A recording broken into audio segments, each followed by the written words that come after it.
Здравейте! Искам да ви покажа как може да си модифицираме страната, като добавиме друга културна група. Тъй като според мен не е правилно източната културна група да е ощетена с това, че й трябват повече време, за да развива технологии. За целта отиваме в инсталационната папка на играта, отиваме в History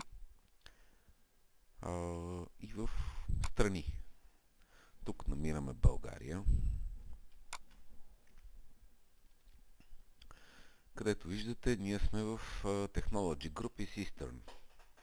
Ние трябва да го направим да бъде западен.